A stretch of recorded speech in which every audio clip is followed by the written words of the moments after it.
Hello and welcome everybody to yet another edition of The Week That Really Was with John McGurk and Sarah Ryan. It is the 17th of May, 2024. And it's been an eventful week. Sarah, how are you? I'm good. If you were stuck in a forest all by yourself, Sarah, would you prefer to be stuck with a man or a bear? I'm loving this. So just so people understand, this has kind of gone viral, right? That women are being asked this question and they're disproportionately saying the bear because men are just so awful. Mm. Okay, first of all, there was entire kind of polling, really funny stuff done on this about people's like overestimation of like what they would win a fight against. You know what I mean? Ranging from a bear to a goose, and men tend to be kind of overconfident about like how they would fare in a fight with with an animal, right? Well, you say overconfident, but it hasn't actually been tested out because I'm still fairly confident I could wrestle an alligator. You just keep its mouth clamped. Anyway, you say Sure, we're sure, overconfident. Jan, sure. Okay, so it's the dumbest thing I've ever heard that women would suggest. And by the way, it's not like it's there's no kind of elements to it that suggest that the man is going to attack you. It's just taking your chances Mm. on a bear or a man. So the man could be perfectly lovely, and the chances are he is, because most people aren't murderers or whatever. The rapist murderers is the inference, really. So there's that. But also, a bear will literally rip your face off in about 10 seconds. Like, there's some men, I'm 5'10", there's some men I could beat in a fight. I mean, they'd have to be pretty, feeble. But like, it's it's a demonstration of the absolute brainwashing that's been done of the proportion of men who are terrible of young women. That's what I think. So Okay. to answer your question, I would rather be like lost in the woods with 100 men than one bear, because the bear is going to kill you in a second. Right. Well, we talk more about the bear and the man in a second because I have some opinions on this. But we're also on this episode, in case you're wondering, going to talk about the Dublin Portal, which was the New York side was visited by an OnlyFans model this week. So some guys in Talbot Street got an eyeful, but New Yorkers will be getting an eyeful as well. And then obviously this is a political podcast. We'll be talking about the opinion poll and what happened to Ukrainian refugees in Ireland this week and all that sort of good stuff later on. But back to the man and the bear. Sarah, my opinion on this is, I was reading Jonah Goldberg during the week, who's an American writer who I really like. Some people may know him, some may not. And he got me thinking. And I was thinking about the answer to that question isn't really about whether you are really scared of the man or the bear. It's about the answer you're expected to give. So all these young women have been socialized into believing that the answer you give in that situation is that men are scary. Yeah, And therefore, I'd prefer to be in the woods with a bear. But yeah. like, if you just change one word in the question, I guarantee I could get them all to give a different answer. Like, Go. Sarah, would you prefer to be stuck in the woods with a bear or a black man? Promise you, every single one of them would give a different answer because it's about the hierarchy of what we're supposed to approve of, right? So if you are somebody who believes that I'm trying to give the culturally correct answer to a question I'm asked on camera, there's no way you could ever answer that question with black man because that would be racist and bigoted. But you can answer it with man generically because that is just about the threat posed by men to women, even though statistically there's no difference in the Yeah. threat posed by a man of any race. So Because I don't. if you say man, just normal man versus bear, you get minus virtue signal points. But if you say bear over black man, you get +5. Yes, well, the reverse, but yes, that's exactly the case. I mean, you get if those women had been asked that question about black men and they'd said they prefer the bear to a black man, none of them would have jobs anymore. There'll be a massive freak out underway about the racial prejudices of young American women. But because they said men, and everyone, when you hear man, because we live in the West, and most people chatting about this are white, the assumption is middle class white guy, right? That's the assumption. When you say man, I mean, you could be talking about a 70-year-old, 76-year-old, 10-year-old, 15-year-old, but no, everyone's mind basically goes to in American parlance, the high school quarterback, right? Yeah. So it's really a revelation of your prejudices of what you imagine a man to be, which is the most threatening version of it. But like, I'm just so tired of all this stuff, to be honest. I mean, I understand that there are women out there who have terrible experiences every day at the hands of horrible men. I understand that, but like in to some degree, that is because there are a lot of women who are choosing to spend their time with terrible men. That happens all the time, and I think I'm going to get in trouble for saying that, but I think there's an element of it. I think we don't spend enough time teaching our daughters and our we don't spend enough time teaching men to be gentlemen. We also don't spend enough time teaching women to value certain traits that I think are really important in guys. Is that too controversial to take? No, I don't think it's. I think it's. I don't think it's a too controversial a take, but I think it's an oversimplification, and I think it's multifaceted, and I think you're putting all of the responsibility back on women. When I think I've always felt that a huge percentage of, not all, but a huge percentage of how, as a woman, the treatment you'll accept, the type of relationships you accept, is the most important relationship in teaching you what you should and shouldn't take, is the relationship you have with your father. And I think that we talk about, daddy issues and girls who have daddy issues, but we don't do enough calling out of the dads who create those issues. Do you know what I mean? Dads who leave, dads who don't stick around, dads who aren't good dads. So we should also be pushing really hard to teach fathers that as the first relationship their daughter has, they will create an imprint on that daughter and what she accepts and tolerates from men in terms of treatment. You know what I mean? You want your daughter to grow up. I certainly want mine to grow up when she's surrounded by, which I'm sure she will, or not surrounded by, but she will meet some guys who, don't respect her, don't treat her well, that she'll go, you're nothing like my dad. And you're like, I'm not going to take this. My dad taught me how to be treated properly. So there's different elements to it. Well, we don't really disagree. I mean, I said it admittedly, and bear in mind this is a live podcast, so sometimes you say things in a way that you probably don't necessarily sound harsher than you mean them. But we agree, basically. I mean, I think that what you're saying is so important, but I also think that that there's a socio-cultural element to this as well, which is, and I keep coming back to Louise Perry's book, The Case Against the Sexual Revolution, which has, and she convinced me that basically what's happened is that women have been conditioned to believe that a traditionally male view of the world is something that they should aspire to. So like you are expected to conform to sort of male standards of relationship ethics, sexual ethics, all the rest of it, rather than have the confidence to say no to things you're not comfortable with because you might be seen as a prude or old fashioned or that sort of stuff. So but that's more what I'm talking about. But some of the relationships, like if you look at TV shows and stuff like that, like some of the relationships that have been kind of lauded as these great love stories, like Carrie and Mr. Big and Second City, whatever, are really toxic, awful relationships that you would never wish your worst enemy. Thank you. I have a confession to make. I watched a few episodes of Sex and the City. Not many. I have no idea. Like I couldn't tell you what season an episode is in or anything like that. But like your woman, the main character, Carrie, had this on again, off again thing with this guy. I think he was married, was he? At one point he was. He was on again, off again, married. Yeah, it was awful. And like he was treating her like crap. Mm-hmm. And this is a show that was supposed to be like a role model for kind of female relationships and female empowerment. And that was, it was awful. And I think all four of them at one point or other were in relationships with awful men. Except for the conservative kind of, one. She married a nice guy in the end, but like I think that women are sold a pup on a lot of things, but I think that we should, there's been the sexual revolution has not been good for women in lots and lots of ways, but I definitely think that the most life-changing, most important, most kind of bar-setting relationship that girls have in their lives is the one they have with their father.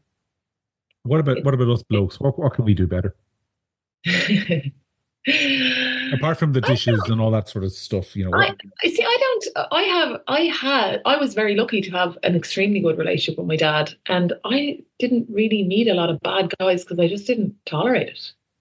And I have some of my closest friends, and they're all married now, so we laugh about it. And one in particular springs to mind. And if you know that arsehole guy, like with the swagger, and he walks into the bar, she'd be like, "Here he is, the next big mistake. Here he is." And I would like be repulsed by that kind of guy, that kind of treat you badly, never ring you kind of guy. Ugh, no, not my cup of tea at all. So I think I think guys should. I don't know. I don't know. I mean, I think that apps and dating. I'm so happy I'm not single. I have a few friends who were single up until very recently, so I kind of lived vicariously through them. I think that guys have held all the cards for a long time, and women have gotten a raw deal, and they've been hoodwinked into thinking that it's freedom, and it's not. But there were stats out of the US. I wrote of this in my weekly roundup about 2 weeks ago. There were stats out of the US suggesting the opposite. So there were stats out of the US a couple of weeks ago, basically suggesting that the number of male 30-year-old virgins has exploded. So it was like, 2008, 2009, it was like, 5, 6%. And it's now like 28%. And there are loads of these men's rights activists who write that basically what's happening is that women, because all the dating has moved over to apps, and you just swipe left if you don't like somebody, that the basically like 40% of the men, maybe even 10% of the men, are in essence cornering the dating market. And that as a result, you've got an awful lot of women out there frustrated that these guys have basically their pick of girls and can treat them like crap. And there are loads of young men who can't get in the game at all because they can't write a Tinder bio. Like you, I'm so glad I don't have to experience any of this. Oh God, But yeah. it does seem to be like there is blame on both sides to some degree. But But I also it's definitely getting worse though. I think everyone who observes this can see it's getting worse. and the dynamic changes with time and age. So I think that women hold more cards younger. Mm-hmm. And then once they start to want to have a family and have kids and they get into the 30s, I think the power shifts. And I think some of those young men who wouldn't have had as much power, we'll call it power or whatever, before, start to be more powerful. Because ultimately, most people, not all, but most people at some point want to, meet somebody, get married, or be with somebody long term, maybe have a family. Most people do want that. And so, when you start, women have a timing on that men don't, unfortunately. And so the power dynamic shifts the older people get. Mm. Yeah, I think that's an eternal truth. I think that's always been the case. But I do think there's something that's gone badly amiss in sort of the dating game. Because I keep seeing, whenever I scroll, like to try and keep in touch with the kids, and I'm scrolling through TikTok or Instagram Reels in the evening, the number of like, particularly from kind of right-wing women, the number of messages targeted at other women kind of going like, you need to stop going after bad guys and settle down with a good Mormon or something. It's speaking to something. And obviously a lot of them are getting hate in the comments, but it's speaking to something. But there's definitely an uptick I've noticed on social media of that kind of like stay at home, have kids, tradition, trad wife, that whole vibe, that whole scene is kind of growing. There's a model, not Nayla something, I can't remember her name. She's German American, and her husband, and she's gone really famous on TikTok. And basically, she does like baking and like homemaking, and there's a whole thing developing there for like the trad wife scene. So there's definitely, changes happening where women are, in some cases getting more interested in that. And then obviously in other cases, going into the woods and probably, getting their head ripped off by a bear. So we never hear from them again. I will say though that I see that sort of stuff and I'd never know whether that is sincerely targeted at women or whether it is just a projection of a male fantasy. Which one? The cooking? Yeah, the look at me, I stay at home and I cook and I look pretty for you. And when you come home at the end of the day, I tell you how great you are for providing for our family. I think there's a degree of that which is performative, targeted not at other women, not at other women, but at kind of like getting the attention of sort of center right men or even not center right men. So I think there's a degree of it that's sort of performative. Although there's a degree of it that's performative. There's a certain amount of men who are into it. But in my experience with men, their wildest fantasies were about more than sourdough. That's just saying, in my limited experience, they just weren't like, getting really excited about scones and stuff. Speaking of wildest male fantasies, I was just before this podcast started, I was writing my weekly roundup for tomorrow, and the opening for I'll just read the opening paragraph, which was that vignette in The Simpsons at the opening paragraph at the opening credits of The Simpsons where Bart is writing all these lines on blackboard. Yes.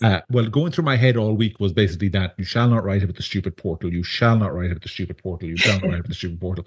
But then the OnlyFans girl got her boobs out. And I kind of had to write about it then because it just kind of it become farcical. And my thesis, and it's only a few paragraphs, but my thesis is like, did we not go a bit overboard with the aren't we only making a holy show of ourselves stuff this week? Like it kind of felt to me that like there was a huge overreaction to entirely predictable hijinks. 100%. Can I just say from the outset, right? It melted my cold heart, right? I love the portal idea, right? As a concept, right? We're constantly, I would be highly critical of a lot of nonsense installations and art and crapola that we do. And I'm always talking about, we have NGOs who spend loads of money on, Schindler's List on ice or something stupid. And like this, I loved it. From the minute I heard about it, I loved it. Everybody knew, if you spent 5 minutes in Dublin, that there was going to be some crazy stuff. But surely that's part of the fun of it. Like, you know what I mean? Like, if people are drunk and it's, 2:00 in the morning here and it's whatever time it is on one side and then versus the other, there's going to be a bit of that. So what? So what? Yeah. I just thought it was like, the thing is, if they'd done nothing about it, everyone would have gotten bored after a week. It would have been a couple of days of a story. It was I said on Twitter during the week, because the ideal August story, actually, it's a pity it happened in May. When there's no news in August and people are looking for stuff to write about, it would have been the ideal thing to have a national freak out about. But it just strikes me that, number one, it was obvious that this was going to happen because human beings are human beings. And number two, in Ireland, we have this kind of bizarre dual national psyche. So one part of our national psyche is we're a gas crack altogether. That's what we are. We are a gas crack. Aren't we mad? Did you see the lad holding up the Twin Towers to the man in New York? Wasn't that hilarious? And then the other competing part of our national psyche is, what the hell will the neighbours think of us, lads? Can we just be on our good behaviour for once? This is why we can't have nice things. This is why we can't have nice things. And I think that's kind of magnified because it's New York. And New York has always been this byword in Ireland for kind of sophistication. That is where you go to make it big. That is when we were living in mud huts, burning turf. The lucky cousin was over in New York living the high life. There's this sense we have a bit of a national inferiority complex around New York, I think. So I think that sense of kind of like embarrassment has been magnified in a way that it wouldn't have been had it been, I don't know, Auckland and New Zealand or somewhere like that. I don't think anyone would care if somebody from Auckland saw somebody from Dublin's boobs. But when it's I think you're absolutely right. I think there would have been a few days of hijinks and then people would get bored. And I was very taken by the idea of, people walking by to work or wherever and falling in love and, like meeting via the portal. I loved it. And I am quite cynical about a lot of things that are. You're sounding like a romantic, the least romantic woman I've ever met in my life, and you're like, I loved it. I was telling you, it melted my cold heart. And now, and I had factored in to my like romantic ideas about it, the fact that we were going to do this kind of stupid stuff for a few days. I'd factored it in. I knew it was going to happen. I grew up with a lot of friends, but they were predominantly lads, and I'm very, very accustomed to the kind of stupid crap that immature drunks will do. Factored it in, totally fine. But then we all lose our minds, and they're reviewing it, and everything. For God's sake, You know what'll happen? They'll open it, and the whole thing will start again when they reopen it because it'll be novelty, and it'll actually be worse. But I think that it reflects, because this is supposed to be a politics culture podcast, and people might be wondering if we'd ever get around to talking about that. But I actually do think there's a political angle to this, because I think it reflects a kind of national obsession we have with controlling people's behavior. So this idea that I fully agree that some things are unacceptable, like peeing on the street, shooting up drugs on the boardwalk. All those things actually happen in Dublin. No one gives a hoot because the New Yorkers can't see it, right? But this idea that, I don't know, somebody playing a porn vid down the portal from Dublin with Aspire in the background, which is what happened this week, is the worst thing that's ever happened in Ireland, and so embarrassing. If that's the worst thing that's ever happened and that's so embarrassing, I mean, just pray that we don't have American tourists who actually decide to come and take a walk through the city someday. Or Mount Street or the canal, or, like... So, yeah, I just think it kind of reflected a controlling instinct. The public aren't behaving as we wish them to behave. Therefore, we have to take this nice thing away from them.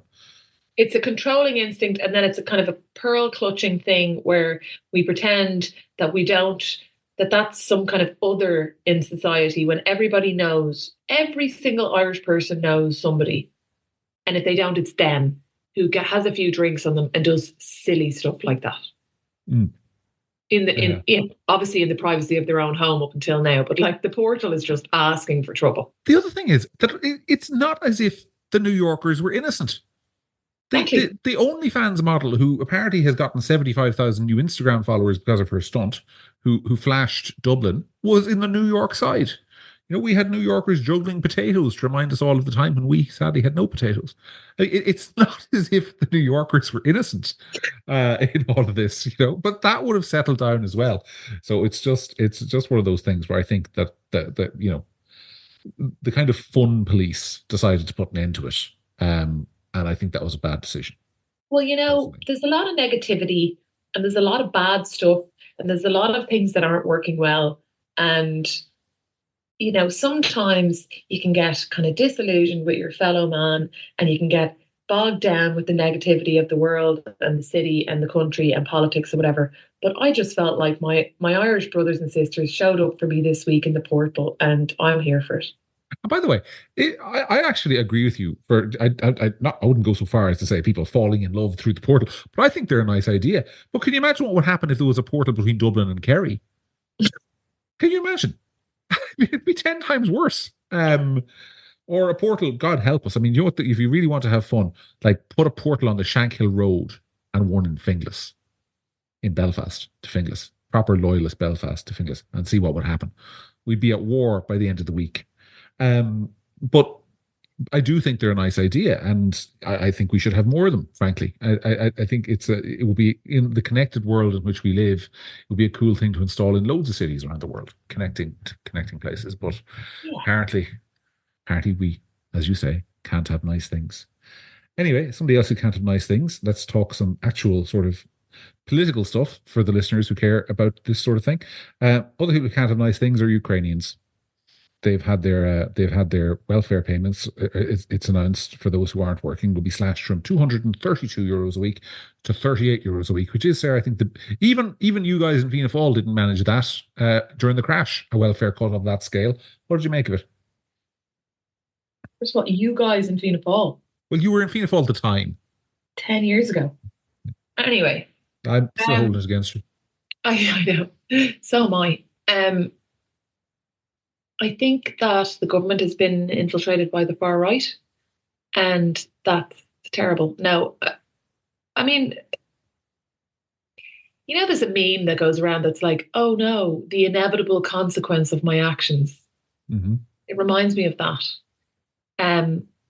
There was a huge amount of public support, myself included, for Ukrainians fleeing a war in the beginning. But I think that the amount of money that was being given and the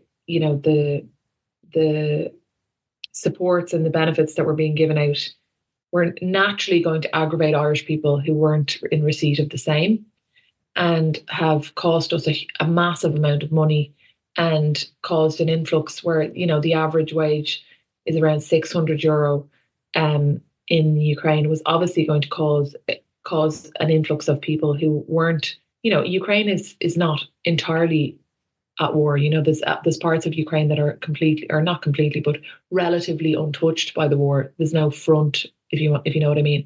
And so I think this was inevitably going to happen. But what I'm worried about is that this is an attempt to free up spaces for economic migrants that are on the canal, etc., and put them into the hotels. Probably is. I mean, there are a few things that strike me about this. Number one, I can safely say, because as people might imagine, as the editor of Gript, which has consistently taken a sort of immigration skeptical stance, I've gotten a lot of emails over the last couple of years about people complaining about various government policies in relation to Ukrainians. And hand on heart, I've never received a single one about the €232 a week payment. I've received hundreds, nay thousands, about the housing allowance granted to Ukrainian refugees, which is, I think, something like €800 a month if they want to get somewhere private, which Irish people just don't get.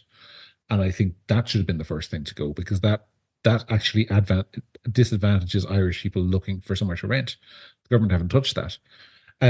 It should also be said that this particular cut, I think, is particularly cruel because it targets those Ukrainians who aren't working, who often, not always, but often tend to be the genuine women and children refugees, mothers who've come here with their kids to escape the dangers of war while their husband or partner or brother, whoever, stays and fights. Yeah. While ironically, the people who've come here disproportionately, who shouldn't be here really, who are the military-aged males, are the ones working and don't need that money. So if it ends up with people going home, it may well end up with the, in inverted commas, wrong Ukrainians going home. But the final thing that really bugs me about it is, I have listened to how many times have you heard somebody go on RTE and say the following: the far right seek to divide us. They seek to pin the blame for Ireland's troubles and refugees. They seek to win votes by targeting minority vulnerable communities. And now the government are doing just that, aren't they? I mean, this is transparently a pitch for votes. It's transparently a pitch for votes to say, Fine Gael's new immigration slogan, which I think is working for them, which says firm but fair. Well, this is an example of the firm, isn't it? This is transparently about boosting Fine Gael's political chances by taking a cut out of poor Ukrainian refugees. So, I mean, I don't ever want to hear anyone say that the far right divides people and sets the public against each other again. That's my other thought on all of this. Yeah, I mean, politically, as a political person who's obviously, as we said before on the podcast, actually working on one of the campaigns, so I'm out canvassing and meeting people, it's not going to work. The anger at government policy across the board is palpable, but it's so transparent. It's nobody's going to buy it. I think that the government, and it's interesting that you say that nobody ever, I don't think anybody in principle has a problem with people who are fleeing a war-torn country being given 200 or whatever, 280 or whatever quid a week it was or whatever. But when you already had a homegrown housing crisis for people who've been waiting a long time or, are not able to receive housing, it's just inevitable that you're going to annoy them by giving these kind of benefits to people that Irish people weren't getting. It's so obvious. The other thing is, it could have been managed so much differently. I mean, people forget that when the war in Ukraine broke out, the Irish government said it would take 200,000 Ukrainians. And I remember looking at the country at the time, and I'm not going to go looking for it, but I'm 99% sure I wrote a piece going, that is insane.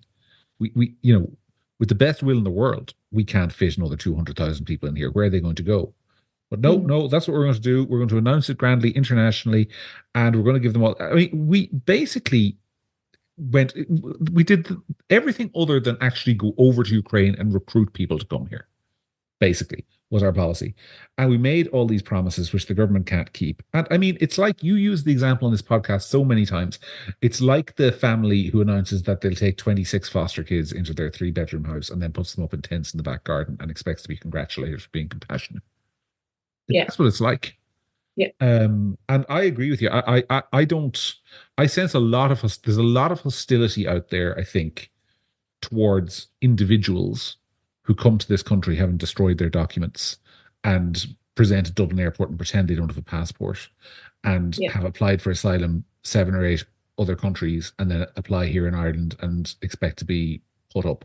There's a lot of hostility towards that kind of international protection applicant on the basis that people believe they are scamming the system. And I think with good reason. But I've never encountered that kind of hostility against somebody who's fleeing the war in Ukraine, because people recognize there's actually a reason to leave your country. But once again, I think it's just an example of the government like trying to find something to do that makes them look hard, basically. And this is what they've chosen. Yeah, but I think there's a shamelessness to it that's, just not landing well, even with people who in principle agree with some of these things. The fact that you're just pretending like the last 2 years didn't happen, the fact that they pretend that there wasn't opposition people, like, for example, Carol Nolan calling some of this out, and you were accusing them. I can't remember what she was accused of. But undermining social cohesion. Undermining social cohesion.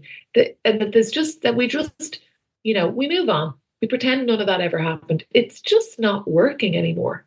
In the term of this government, and this government's term, for me, has felt very long. I'm sure that a lot of people feel the same. And part of that is because so much has happened, and COVID happened, and, it took a long time to form the government. And, then there was lockdowns we were in, there was whatever. And now we're in an immigration, we had a housing crisis, we still do, but it's gone down on the, on the attention of the mainstream media. I think immigration is now taken over. So much has happened. And it just feels like the gaslighting by the government of the public is getting worse, not better. And I know that there are polls, and we'll get to them in a minute, that show different things. But when you're actually out there, and like I'm canvassing, I haven't canvassed in years, but I'm canvassing and meeting people. And what those polls say, not unlike the referenda, isn't what's being said on the ground. It's interesting. I mean, when you're saying that the government has felt long, I mean, bear in mind that this country had one Taoiseach between 1997 and 2009.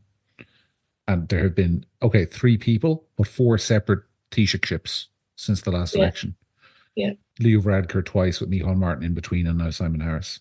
So it just feels like it's been going on forever. But, I'm going to talk about these polls.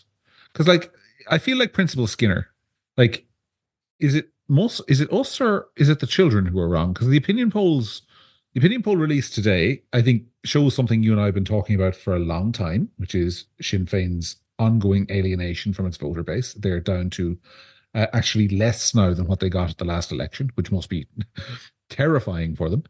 But it also shows a Fine Gael surge up to 23% with Simon Harris. Have gained 4 points, in fact. So, what do you just not believe that? Or because I think there might be an explanation for it, but I want to hear your opinion first.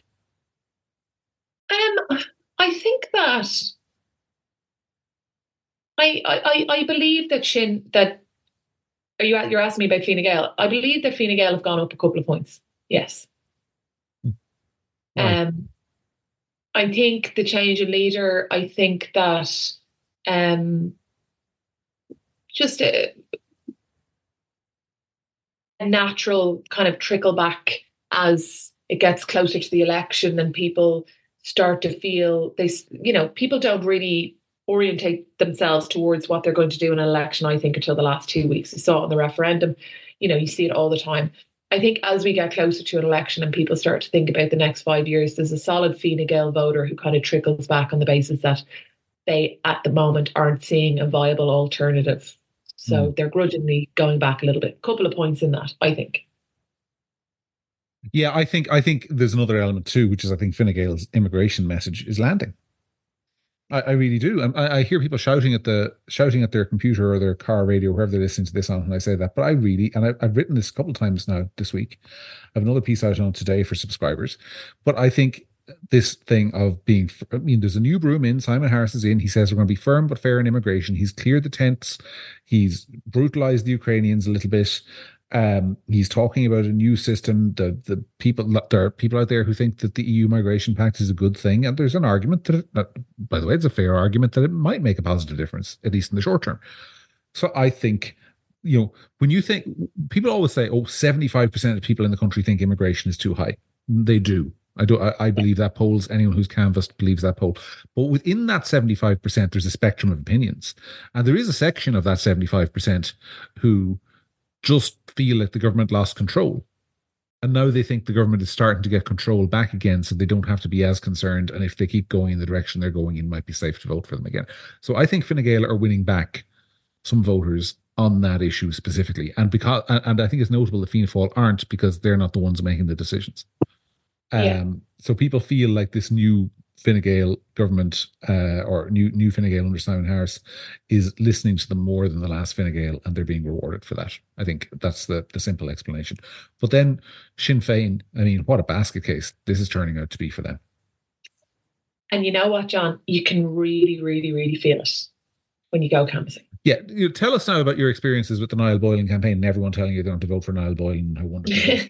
No, I'm not. You know, I know you're going to tease me about warm reception on the doors and all those kind of cliches. So I will actually stay away from that for a moment.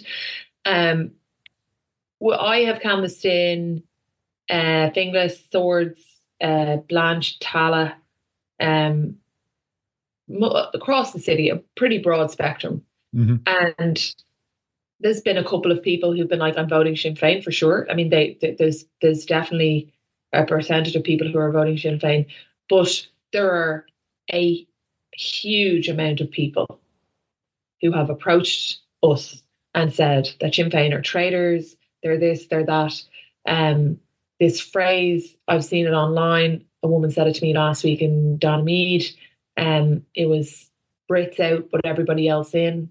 They're traitors. I mean, you know, why would I make it up? Very, very, very bad for Sinn Fein. And I think there's a lot of Sinn Fein people, I've seen videos online of it, are getting a really tough time on the canvas. And you know, I don't care either way, but I think that the Sinn Fein vote is in free fall. I'm not saying that they're not going to take seats, because they did so poorly in the last local and European elections. But I think, ironically, that their strategy to have two candidates in multiple places to try and atone for the fact that they didn't have enough candidates the last time will probably cost them a little bit, because I think they're running in a completely different election. I think they don't have, they've fallen down on their knees politically. They're being beaten over the head, and they don't know how to get back up. And frankly, I don't even know. Like, what do they do? Flip-flop again? Try to come out and say sorry? Like, how do you, when the sand is going between your fingers here, how do you pull that back? Yeah, it's very difficult for them. I think it's important to say to listeners on this that, like, when those results come out on June the 8th for the local elections, and then the European election count will be a further day, so it'll be June the 9th for the local elections, for the European elections. Sinn Fein will take 3 European seats. Yeah. I mean, that is a rock solid guarantee, because even if they fall to, say, 15% of the vote, which is, you know, an absolute catastrophe for them, that is still enough votes to win at least one seat in every European constituency. Because there's 2 5-seaters and 1 4-seater. So they're basically guaranteed 3 European seats. But I think it's important to say, and Sinn Fein will present that as a success, but it will be a catastrophic failure, because I can tell you that 6 months ago, they thought they were going to win 6. They thought they were going to take 2 in Dublin, 2 in South, and 2 in Connaught Ulster, and that the votes to do that. So, I mean, it's funny, because you know, a really bad performance for Sinn Fein in the local European elections will actually show up as them gaining seats, because they actually did so badly the last time that you know, on their worst day, they're nearly guaranteed to gain 100 councillors nationwide. And it's worse than that as well, because it has implications for the general election.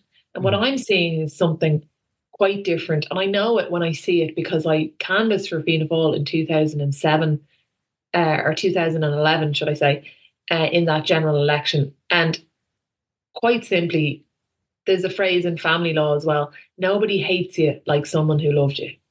And this isn't voters who, it was the same with Fianna Fáil. This isn't voters who, you know, kind of voted Fine Gael one time and Sinn Fein another time and kind of went with the wind and were kind of floating voters and voted for you before and aren't going to vote for you this time but might again.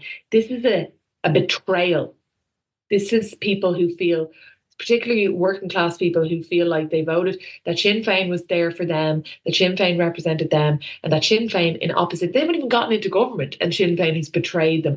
It's a deep wound. It's hard to know how you would pull that back. Yeah, the damage is done. And the damage was done, I think, a year ago. I think the damage was done at the actually the Lecaila kind of Ireland for All march, because Sinn Fein attended that in solidarity with migrants and against the far right. And I put far right, by the way, in inverted commas. Yeah, I'm not using that term myself. I'm putting it in inverted yeah, commas. Um, Sinn Fein didn't just, they weren't just there for their voters, they actively sided against them. And they actively engaged in this conduct of you're racist, you're bigoted, you're a yeah, hate monger, yeah, you're dividing society. You know, they did the worst thing because I'm often accused. I mean, I write for a website that has persistently highlighted this issue of immigration, and I'm often accused of kind of classism and not understanding working class anger and all the rest of it. And what I've learned is that a lot of these people feel like no one has ever stood up for them before. yeah, That there's they don't have voices for them in society, that people look down on, in particular I think working class dubs. People look down on working class dubs and mock their accents and yeah, consider them uneducated and consider them, to use a phrase I saw somebody use, a really unpleasant one, kind of consider them an underclass. And yeah, Sinn Fein were supposed to stand up for them. Sinn Fein were supposed to be their party that finally fought back, and instead of doing that, it shat on them right, yeah, basically. So I think you're right. I think, and I don't know where Sinn Fein goes from this on policy, because it's still, the problem is Sinn Fein's base, and when I say its base, I mean the people who will vote Sinn Fein forever and ever and ever, just on grounds of its historical connections in relation to Northern Ireland. A lot of those people are very left wing. mm, So I don't think Sinn Fein can move in the populist direction, and it's only going to get worse for them on issue after issue, because not only immigration, but also stuff like transgender rights, right, which will become an issue over time. We already see it's a huge issue in Scotland. I think it's a huge issue in the UK. It's an issue that's building here. Climate change over time. It's like, what direction does a Sinn Fein government, if there ever is one, go on kind of like carbon taxes and that sort of stuff? They have all these massive problems that will cleave them from a lot of people who are even going to vote for them in this election. So yeah, I think the way the political world is heading at the moment, I think that's why they're talking about Gaza and Palestine so much, is because the only issue in which they kind of still have some kind of connection with a kind of Irish Republican spirit. mm. Um, I mean, I think it's just, I don't know. I don't know if Sinn Fein, even themselves, some do, I'm sure, and some don't, really realize the kind of the depth of it. Um, like for example, um, one of the places that I've canvassed is Dominic Street Flats, right? mhm.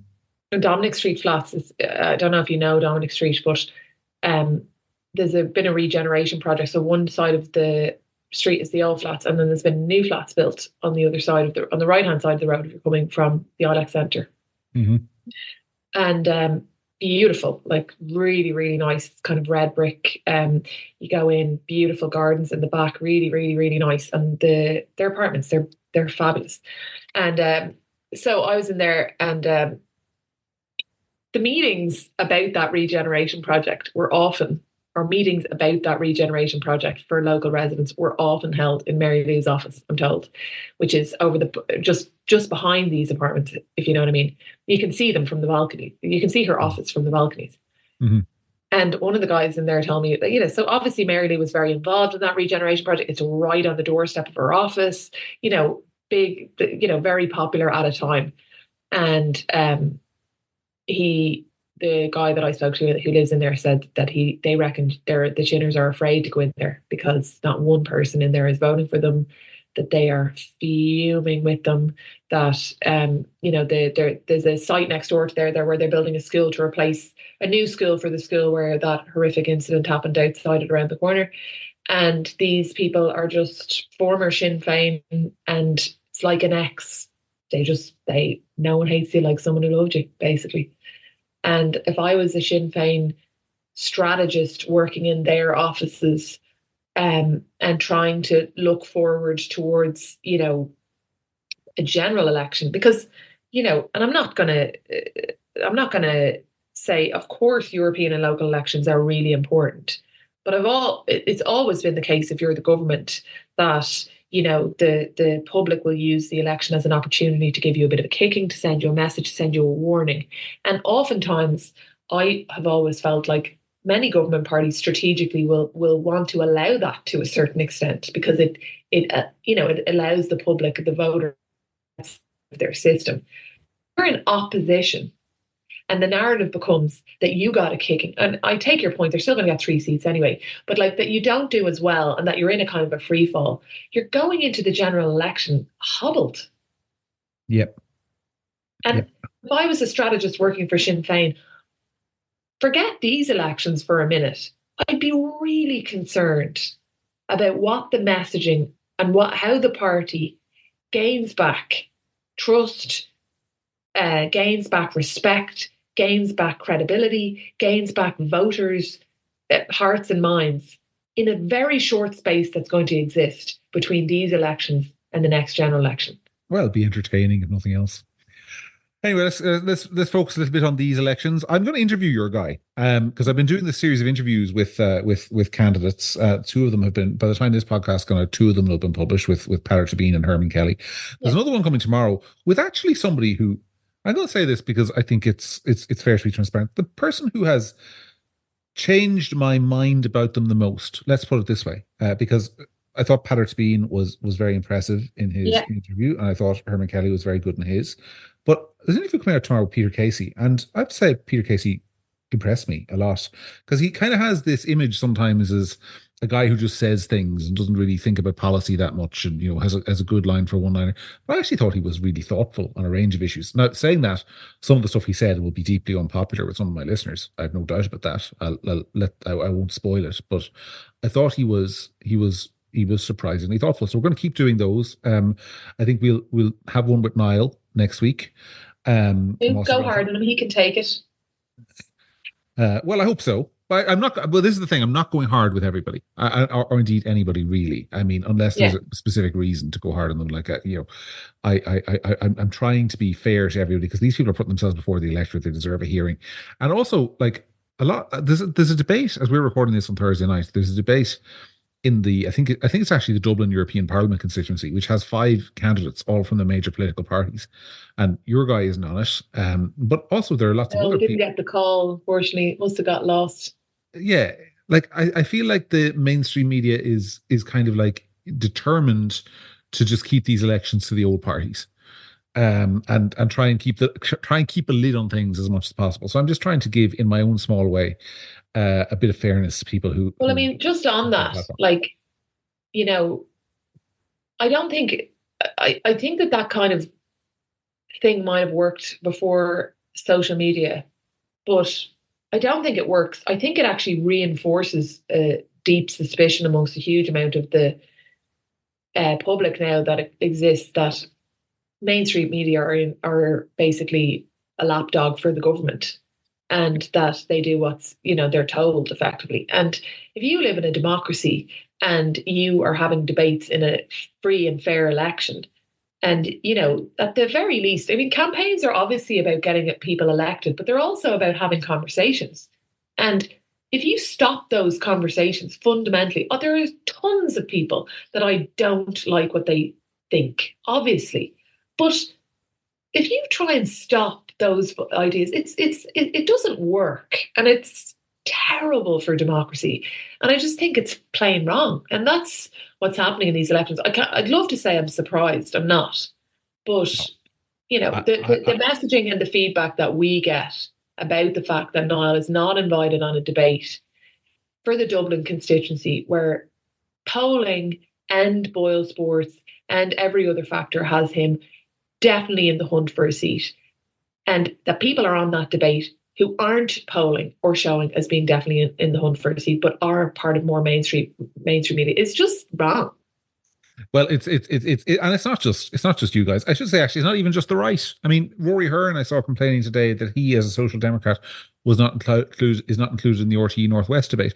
Now, say what you like about Rory Hearn, and God knows I have, but the man has spent the last 4 or 5 years talking about housing endlessly, and has probably thought about the issue more than anybody else, which frankly makes the fact that his ideas are so terrible worse. But he has those ideas. He's put a lot of time into thinking of them. He's come up with some bad ones, and he should be allowed to present them to the public. I think. Absolutely, absolutely. This is nothing to do with left, right, or whatever. This is to do with campaigns are about conversations, and you can't stop the conversation from being had.